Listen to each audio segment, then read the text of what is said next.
welcome to our session today for the Global Migrant Festival this year, 2020. And today I'm very glad and honored to introduce Daria Bogdanska, author of Wage Slaves, with us today.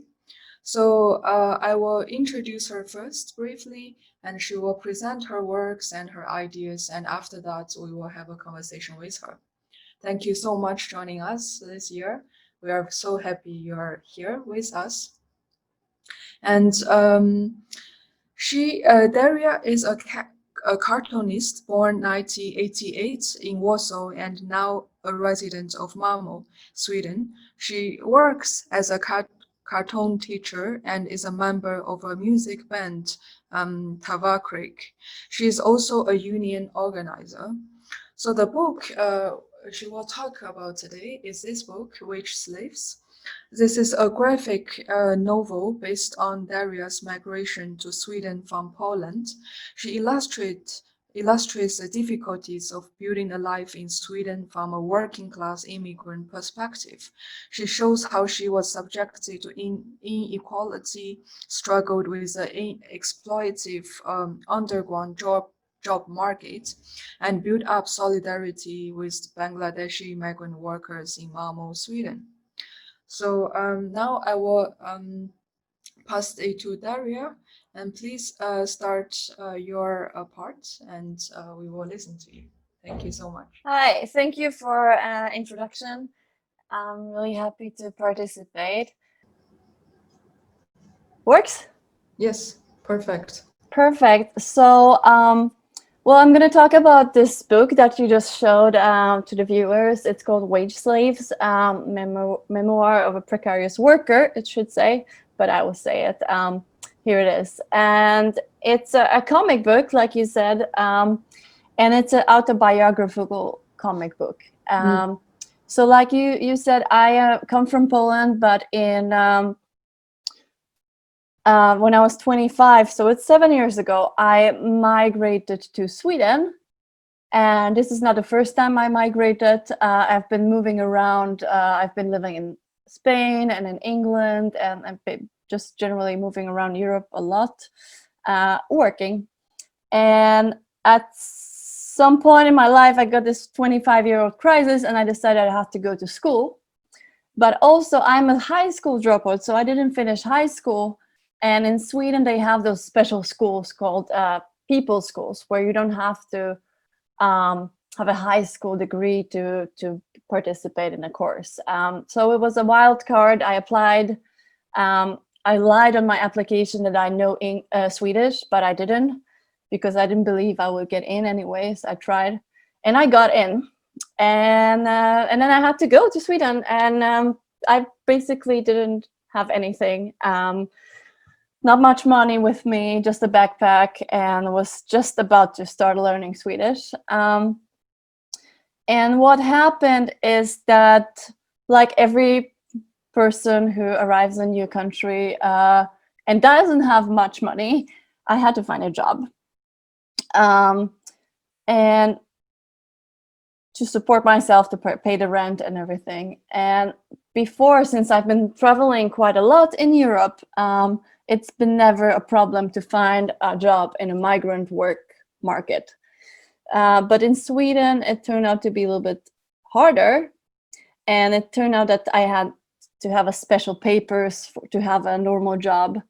And you see here on this picture, in Sweden, you have the special identification number called personal number. And I applied for it, and it turned out that it's some kind of weird Kafka-esque system where you need this personal number in order to have a legal job, and you have a legal job in order to get the personal number. So it was very obvious to me in the beginning that I was not able to find a job in the legal work market. So I've been asking around, and yeah. Here, sorry, I'm just gonna back here. Here says that I am being denied this number because I'm not to be economically active. which means basically I don't have much money on my bank account or any money or a bank account.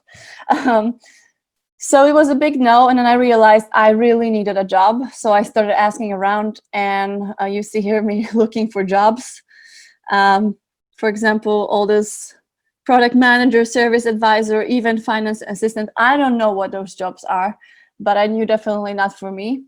So I was looking for simple jobs, and this is mostly cleaners and hostesses. And for men, it's mostly building sites and restaurants also. So I asked around and I got a job at the restaurant. I'm just gonna, this one. And it was an Indian restaurant run by a Bangladeshi owner. And all my colleagues were from Bangladesh or Pakistan. And I just went in and I asked if they needed help. And they told me I could start immediately. And we never talk about the details, but what happened is I after a short time, I realized that that I'm getting paid pretty poor. So it's around 40, 50 kronos an hour. It's, I don't know, 4 or 5 euro, $5, which the salary normally it's more than double for a Swedish person for that kind of job. And something that like hit me was like, okay, this is shit. Many times I was thinking, okay, this is not okay, but I didn't have a choice. You know, it was the only job I could get and I need to support myself. But something happened when I started talking to my colleagues, which was basically that I realized that they were earning less than me. And I realized that it was some kind of a class desperation hierarchy ladder there, where people from outside of Europe were earning least, like maybe 30 kroners, and then 40, and then was me, the European, who was quite desperate, didn't have a personal number, but it's still closer to Europe. I'm still much more like privileged, but also like less desperate. This is what I would use, the word I would use. And then I was getting 50, and there was like a Swedish girl who was working in this workplace only in the weekends. She was a student. She was not depending on a job, so she was earning most, but still not much, 60 kronos. So like when I started working, I started to discover, like, you know, getting into the systems, trying to understand myself on the law loopholes and everything, why nothing works, why I'm pushed out of the system, and also ending up in this dependency system, and recognizing that there are many people around me are in this dependency system. And you know, and this is we're talking about people who work 12 hours, 13 hours a day, every day. I worked not so much. I worked directly. I went out directly after school. I went to work and then home and then school and work all the time. But I was not worst off. But something that is really interesting for me is also like Sweden, the picture of Sweden many people have, that is like a very perfect society, welfare state, justice, social justice also. And in Malmö, where I live now and where this is happening, it's a city which is praised for its multicultural status. There's people from all around the world, but there's a very clear division between the people who are outside of the system, who live in Malmö and kind of create this alternative economy outside of the system and are depending on it, and the people who are in the system. But I will not tell you too much because I'm not going to use all my time here for talking about the book. I hope you read it. But just to summarize the story, it's what happens later. I actually start to do research about it, and I contact a journalist who, here you can see, has been writing about those kind of restaurants and has been working one of them. And it becomes some kind of almost of a spy movie where she wants to meet me in a hotel lobby because it's not safe to talk about these things in the neighborhood where all the restaurants are. And we start to conspire about what to do at the situation. And I also contacted a union, and I started to try to organize for making the conditions better.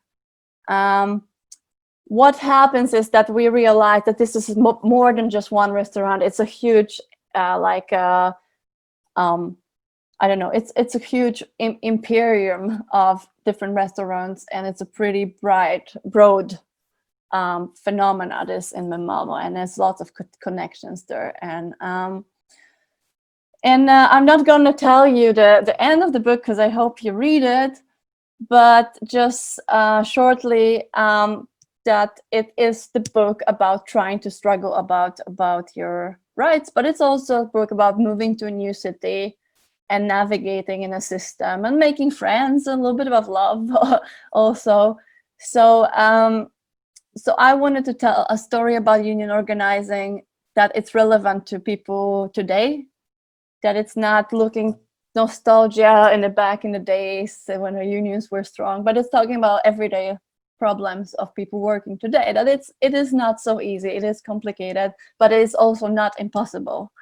And this is what I was hoping to this is the story I was hoping to tell people, especially people with my age, because I didn't think about union organizing forever. It was a new thing for me also when I started then, and I just want to tell the story to people like me who would maybe not pick up the book just because of the union organizing part, but because it's a book about life and something that everybody can relate to. Young people moving around from city to city, not even necessarily from one country to one country, but this is something that many of us have found ourselves in. And also about like the precarious situation of our generation, like how we move all the time between places, apartments, jobs, and how it affects us on everyday level. Yeah, that's and just shortly about me before we go to the questions also.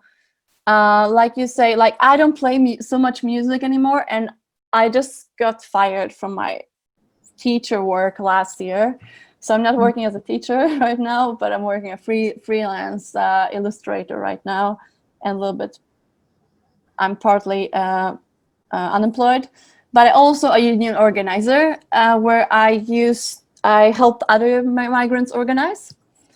So here I'm organizing with a group of factory workers in the agricultural sector in Skåne, in my region. Here was when I was working at the school. So the school was in the countryside and was very near the factory. So I was borrowing the school's rooms to have meetings after work with those people and teaching them about organizing, doing campaign work with migrants quite a lot. I'm doing a lot of negotiations. This is the biggest commerce chamber of commerce organization for our work. For employers in Sweden, they're the biggest enemy, and they're negotiating with them for another migrant workplace. And here's this workers, and here it's my recent organizing project when I'm helping Polish cleaners to organize in Sweden. They're super nice, and they clean gyms. So we went and we were spreading the leaflets about the situation outside of the gym. So it was the stairs there that we used for a photo shoot. It was really cute. So right now we've been doing this campaign and organizing cleaners, and now we're in a court. So this weekend I'm actually sitting with a lot of books on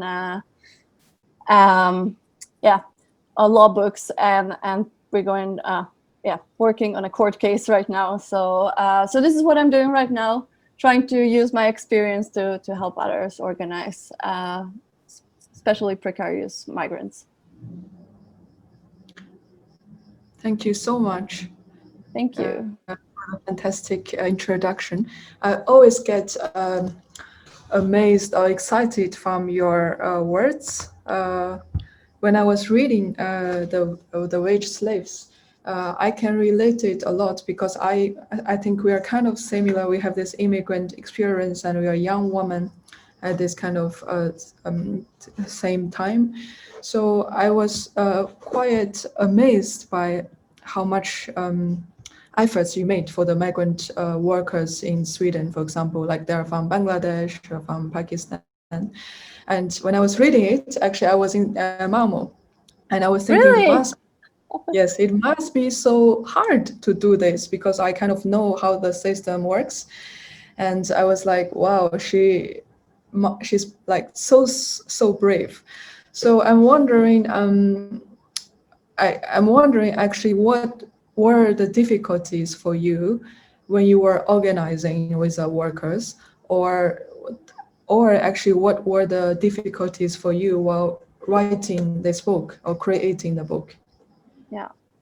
So I don't want to do spoilers, but in the book I am trying to organize. But this is my first try to or attempt to organize, and I am doing something and I'm winning a conflict, but I didn't manage to organize all the workers, and this is because of the difficulty with organizing of migrants, and it's just this dependency position, you know, and that people are scared, and it is in the book because this is reality. Yet what is not in a book, what I'm trying to do now, what I show in the slides, I think it is possible, but it is not easy. So this is what I'm trying to do now. When it comes to what was the difficulties to writing a book, I would say that even though I think organizing of migrants because of the situation is very hard, writing a book is even harder. Yeah. Because I never wrote a book before, and I thought it was a struggle. And even it's not a real book; it's a comic book. But it took me 3 years, Yeah. sitting every day on my desk and trying to remember, trying to write down. It may sound like this, you know, like dramatic male artist who is like, oh my god, I wrote the whole book and then I threw it away because I was not happy. But this is something what happened. Like I was sitting all summer trying to write it down in a you know, a manuscript, like they told me in school, and then I just like throw it away because I was like, it sucks. And I cannot write for shit, you know. I'm not good at it. And then I started doing it my own way, which was like drawing and writing at the same time. And I realized that I have to do it my way. I like we're talking about working class comics. It's like, you know, it is a part of being working class. Like you're not comfortable in the role always of being the one who's the creator. You're looking always at the others and like, oh my god, they're so much better. Oh my god, I'm not good enough. Is my story important? I'm not good at writing. And the hard part was just to let it go. Yeah. And something that helped me here, it was that I didn't think that the story was important because I have to tell my personal life story, but because the topic of the story was important and I wanted it out, because I thought that people in Sweden need to know about it and need to hear about it and need to hear the story told by a migrant about migrants, because I'm just so sick of politicians talking about migrants without migrants having their own word about this. So it was really hard, and I would never probably finish it if it was not this anger that was driving me forward to finish the project, to tell the story and tell it in a way I can, which was in a comic form. Interesting. It reminds me of one of the very well-known comics artists, Chris Ware, author of graphic novel Jimmy Corrigan, The Smartest Kid on Earth. He once said, comics is a working class art form. So he decided to use this kind of art form to express his working class experience or like working class culture. Do you agree with him or this kind of claim in general? Yeah, definitely. And here I think for a few reasons. Mm, Um, I always read comics, and it always appealed to me because many comics come from the underground, which like when we talk about pop culture, our generation maybe watched series on a TV with this really wealthy young people living in Manhattan, whatever, loft apartments, never worrying about work. We never see any work. And in comics, many fanzines and like more independent books, many autobiographical stories talk about poor people, about mm, people who don't succeed, about people mm, who live those lives that are not perfect and actually worry about this material things sometimes. And it was always appealing to me.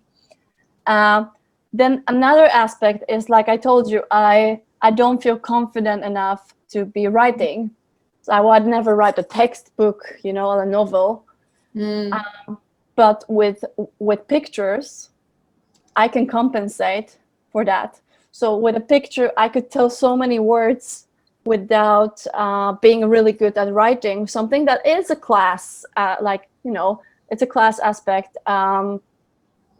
Like if you don't have this, if you're not good, if you didn't practice a lot, if you don't have this self-esteem to do that, and that was definitely something that helped me. I was sure like I would never be able to write it as a novel, but I yes. can do it my pictures. Mm, And also as being a migrant, because I wrote the book in Swedish. um, First 50 pages were in English because it was the language I was communicating with everybody in the first maybe first half a year in Sweden. And then after a year, when I decided that after a year in Sweden, after I finished school, when I decided it's going to be a book, I realized also my Swedish just got better. And then I switched languages. But this is definitely not a perfect Swedish in the book. But I could do it still because I could use limited amount of words, and when I was lacking words, I could use pictures, which gave me possibility to so early in my like as a migrant with not being mm, comfortable yet in the language, I could express myself and tell my story. Um, and you don't see it in the English version, but a Swedish publisher actually kept it that way. So if you open the book, first 50 pages are in English, and then the book just takes you on the journey of me learning the language, also showing that process.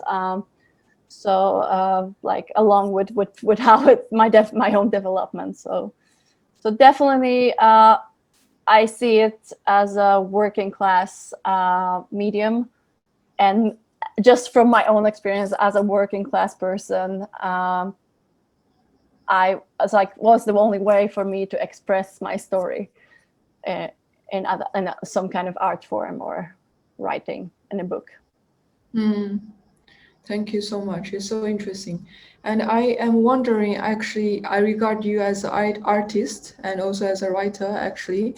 And I'm wondering, is this migration experience having a huge impact on your art in general? Absolutely. The fact it's basically causing that I'm not creating art. Mm, No, I mean I'm joking, but it's like this.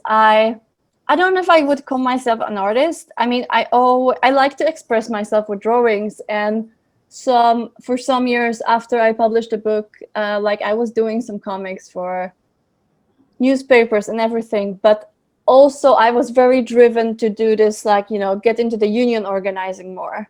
yeah. And at some point, that part of my life took over completely. And it is very time consuming with the organizing with migrants, because it's not only knowing the labor laws and meeting people and making plans. It's when people are at risk, and you're always in the gray zone of the law, and it's lots of insecurity. It's a lot of work with, I don't know, finding housing for people, negotiations, conversations, teaching people languages, everything. and it took over all my time, that I don't really have time to create art, and I was not actually focusing on that last Mm, years, which is I don't know, I feel sometimes it's a pity, because I compare myself then to the bigger artists, and like, oh, I'm not so active, why I didn't come up with another book, mm, why I'm not doing exhibitions, you know. But then mm, I have to see like, maybe you cannot be everything. You cannot be like a organizer and mm. an full-time artist and a teacher and this and illustrator and this and that, and I just try to come in terms with that, and find a balance there, and Mm. not try not to be bad about it. Interesting, because I was about to ask actually. I feel like as young people nowadays, it's very easy to get exhausted because you have to do so many things to, to make a living.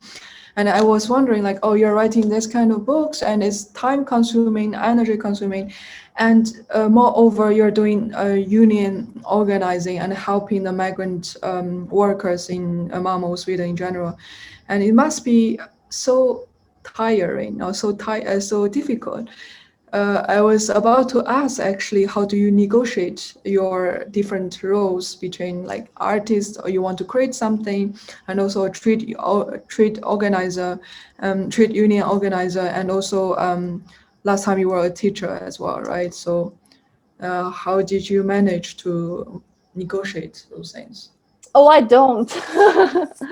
But I'm trying to get better at this. So, you know, the pictures I was showing you from the meetings with the factory workers, it was around the time when I was doing everything at the same time. So I was doing comics for our newspaper. I was teaching part-time at school, Yeah, like yeah, 3 days a week. After school, I was having those meetings with the migrants, and then every weekend I was going away to do like lectures about my book, because it was published all around Europe. yeah. Uh, and I was just like 24/7. I was occupied, Mm, and it was few years like that. And this is after full time working with the book and working on the weekends on um, as a bike mechanic and as a kindergarten teacher, yeah, uh, to support myself. And it's been a very hard period for me to be doing all these things at the same time. yeah. So um, right now, like last year or two, I prioritized the union organizing, because I realized I cannot do everything. I Mm, just got so exhausted. And then I had to reevaluate, and I realized the union organizing was something that was most important for me. But it doesn't mean that I'm not going to go back and sometime come back to making art. And I mm, think, it feels good to kind of accept that I shouldn't compare myself to like the normal artist that I see all around, because not all artists are also activists, and I should accept that maybe it's okay that I don't have to be everything at once. mm. Um, and now I'm doing my union organizing period, and maybe then I will have to take a little break and slow down and do my artist period again. And maybe I can manage to create this kind of balance and get my inspirations from union organizing to actually create art, and vice versa. That's so beautiful. That's so beautiful. It's for me. It's like so inspiring as well. Like Thank so. you. Yeah.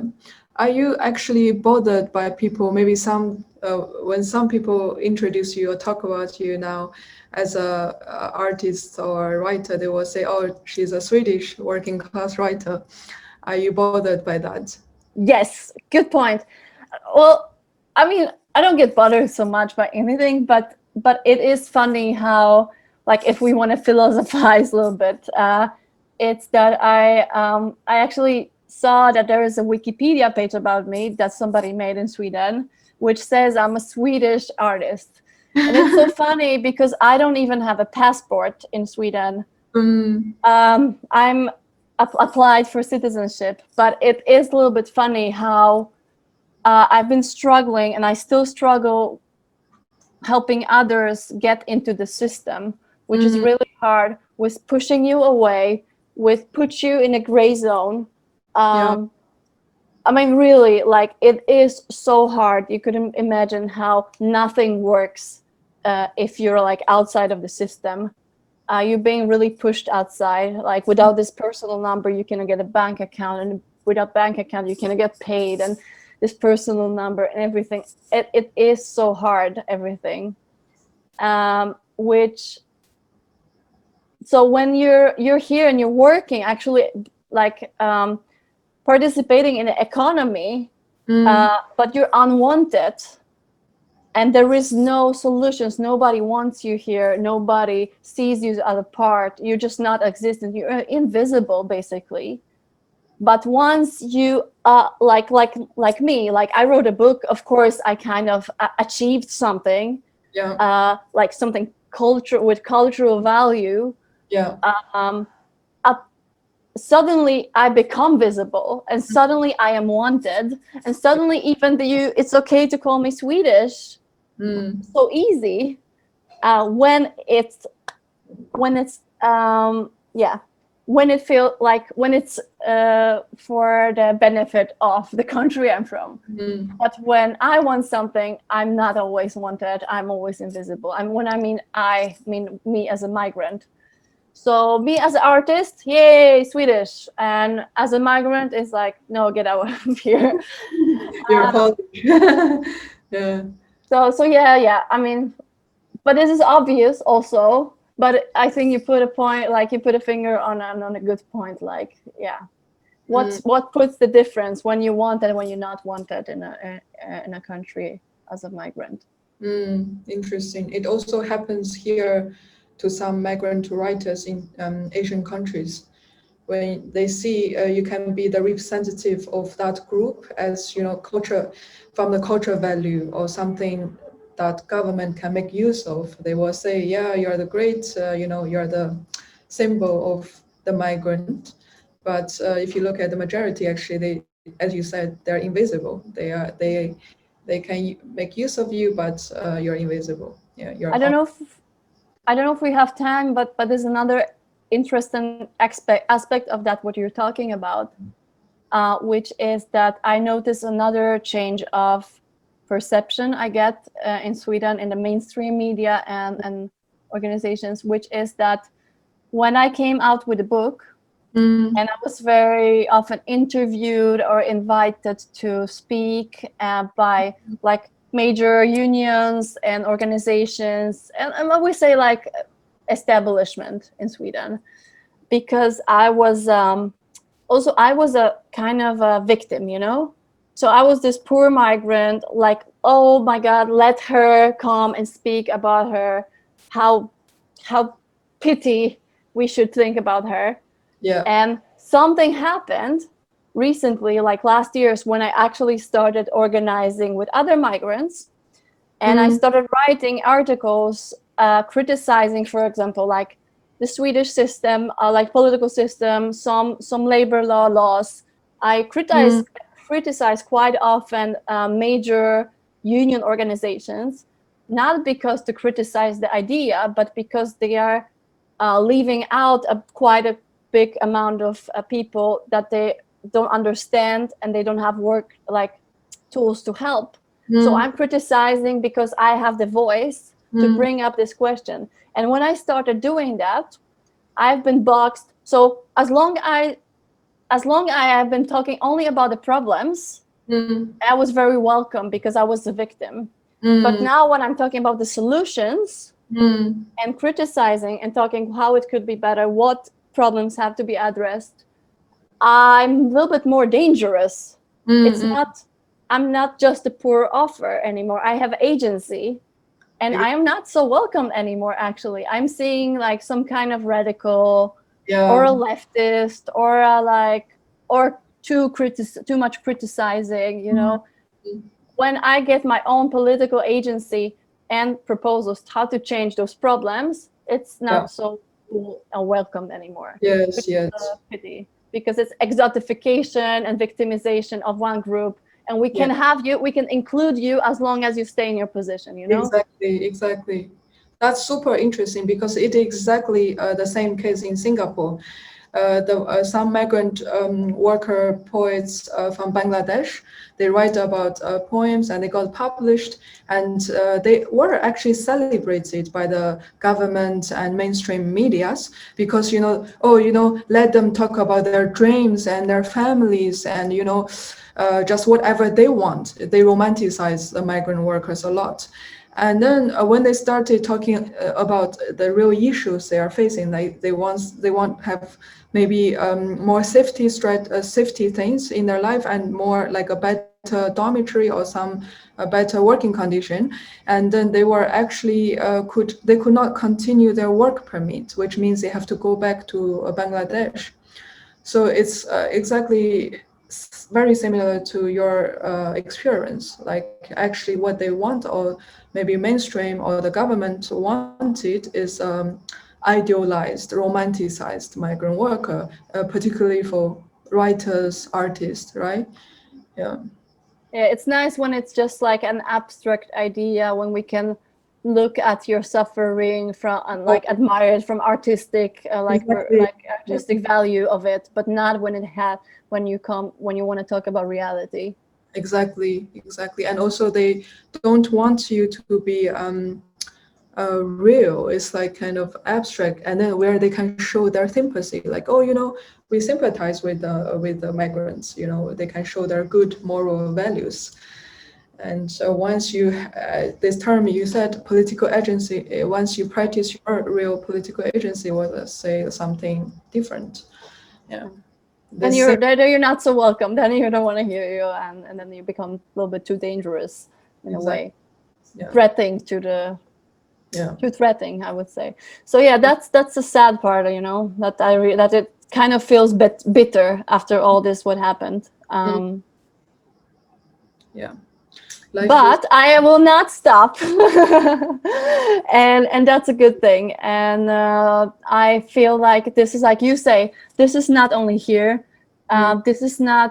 This is a global phenomena, and our generation is more vocal about it. And I think we are like making our voices heard, and it's like we are not going to divide our life in, like, we can be both artists and working class and migrants, and we can both talk about our feelings and politics, and we want to do it because we cannot ignore the reality that creates our, like, the world we live in and how it affects us. And I'm glad to see this happening all over the world, like migrants organizing, workers organizing, gig economy workers organizing, teachers striking. I think something is moving. And my generation, I never thought about these things before. I just accepted, okay, just another shitty job. It is like this, like this, like this. And then I realized, well, if we always think like this, there will be now better jobs. If we just keep on moving from, or see it as a personal problems, because it's not personal problems, it's systemic problems, and we should fight them together and make the reality better for all of us together. And I see something's happening, so I'm quite positive. Great. And I'm really Thank you glad so it's much. also in the culture world, that it's not that, like, like guys like you're not trying not to keep those things separate, but you're showing how these things kind of they fit together, they work together, they exist together. Yes, thank you so much. Your Thank you so words much for are having me. so powerful. It's extremely powerful. I'm sure many migrant workers or migrant writer could relate to your words and get inspired. Yeah. So today, I think that's the end. Thank you so Thank you much. so much for having me. Thank you. I was really happy to talk with you, and I will try to look at the other talks, and it's so inspiring that you do it. Thank you so Yes, I much. will let you know. Thank you. I will Bye.